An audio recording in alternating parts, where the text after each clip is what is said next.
దెగులవాడి గ్రామ పెద్దలకు, కాంగ్రెస్ అభిమానులకు, కాంగ్రెస్ కార్యకర్తలకు అందరికీ నా నమస్కారం. ఈరోజు ఈ గ్రామ పంచాయతీ ఎన్నికల ప్రచారంలో భాగంగా కాంగ్రెస్ పార్టీ అభ్యర్థి తరఫున నేను ప్రచారం చేయడానికి మన గౌరవనీయులు శాసనసభ్యులు పట్టోల సంజయ్ రెడ్డి గారు మరియు మన ఎంపీ సురేష్ శెట్కర్ గారి ఆదేశాల మేరకు ఇక్కడికి ప్రచారంలో భాగంగా ఇక్కడ రావడం జరిగింది.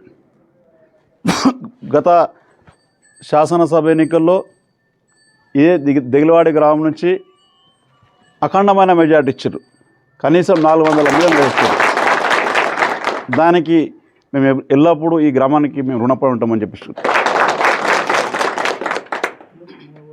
ఇంకోటి ఏంటంటే, ఇప్పుడు మన ప్రభుత్వం ఉంది, మన ముఖ్యమంత్రి రేవంత్ రెడ్డి గారు ఉన్నారు, మన శాసనసభ్యులు సంజయ్ రెడ్డి గారు ఉన్నారు, మన పార్లమెంట్ సభ్యులు సురేష్ శెట్కర్ గారు ఉన్నారు. ఈ క్రమంలో మన గ్రామ పంచాయత్ సర్పంచ్ను కాంగ్రెస్ అభ్యర్థిని మన రాహుల్ గాంధీ, మన పద్మక్క గారికి ఉంగరం గుర్తుకేసి గెలిపిస్తే మనం అభివృద్ధిలో భాగంగా ముందుకెళ్తామని చెప్తున్నాం. నిన్ననే మొదటి విడత ఎన్నికలు జరిగినాయి. మన రాష్ట్రంలో కనీసం 3600-700 గ్రామ పంచాయతీలకు ఎన్నికలు జరిగితే 2600 గ్రామ పంచాయతీలు కాంగ్రెస్ కైవసం చేసుకుంది. అంటే ప్రజలు అభివృద్ధిని కోరుకుంటున్నారు. కాంగ్రెస్ సర్పంచ్లు అయితే అభివృద్ధి త్వరగా జరుగుతుందని చెప్పేసి, కాంగ్రెస్ సర్పంచ్ గెలిస్తే అభివృద్ధి జరుగుతుందని చెప్పేసి, ఈవెన్ సిరిసిల్లలో, సిద్దిపేటలో కూడా మెజారిటీ కాంగ్రెస్ సర్పంచ్లు గెలవడం జరిగింది. అక్కడ హరీష్ రావు గారి నియోజకవర్గంలో కానీ, మన కేటీఆర్ గారి నియోజకవర్గంలో కానీ, అక్కడ కూడా కాంగ్రెస్ వైపు, అక్కడ శాసనసభ్యుడు, టీఆర్ఎస్ శాసనసభ్యులు, ప్రతిపక్ష నాయకులు, పెద్ద లీడర్లు ఉన్నప్పటికీ కూడా ప్రజలు కాంగ్రెస్ వైపు మొగ్గు చూపి కాంగ్రెస్ గెలిపించడం జరిగింది. ఇక్కడైతే మనకు మొన్ననే 400 మెజార్టీ ఇచ్చారు. ఈరోజు ఈ యువకునికి అవకాశం ఇచ్చి మీరు అభివృద్ధిలో పాల్పంచుకోవాలని చెప్పేసి కోరుకుంటున్నా.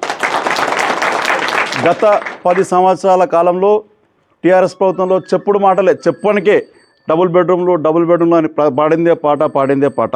మామ వస్తే అల్లుడు వస్తాడు అంటాడు, మేకెడ కట్టాలి, అవి కట్టాలని చెప్పేసి ప్రజలకు మభ్యపెట్టి గత 10 సంవత్సరాలు వాళ్ళు పబ్బం గడుపుకొని ప్రభుత్వాన్ని నడిపించారు. కానీ ఒక్క ఇల్లు కూడా, ఏదో షోపుటకు 500-600 ఇళ్ళు నారాయణకేళ కట్టిన, అవి కూడా ఇప్పుడు గాడిదలు బొలిపోతున్నాయి, ఎవరికి కూడా ఇవ్వలే. ఇప్పుడు ఈ ప్రభుత్వం వచ్చిన తర్వాత రేవంత్ రెడ్డి గారు ఇందిరమ్మ ఇళ్లను 3500 ఇళ్ళు ప్రతి నియోజకవర్గానికి మంజూరు ఇవ్వడం జరిగింది. దీనిలో భాగంగా మరి రెండో విడత కూడా ఈ ఎన్నికల తర్వాత ఇంకో 3500 ఇళ్ళు ఇవ్వడానికి సిద్ధంగా ఉన్నారు.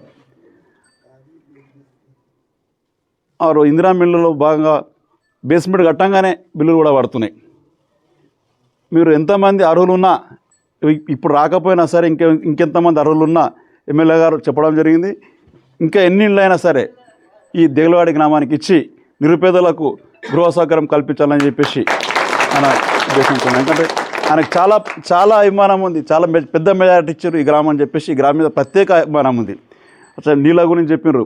గతంలో కూడా అప్పుడు బహుశా పులివీరన్న గారు వచ్చి, పులివీరన్ననా వచ్చి నీళ్ళ ట్యాంక్ కట్టి నీళ్ళు ఆపడం జరిగింది.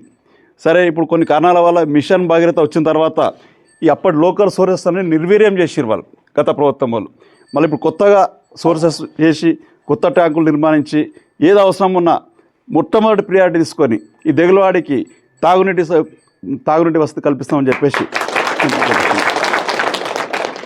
ఇక విద్యుత్ గురించి కూడా కొంతమంది చెప్పిర్రు, ఏదో 3 చిన్న ట్రాన్స్ఫారాలు కావాలని చెప్పేసి. మనకి ఇప్పుడు చౌకాన్పల్లిలో కూడా కొత్త సబ్స్టేషన్ అవుతుంది, దానివల్ల కూడా చాలా విద్యుత్ సమస్య తీరుతుంది.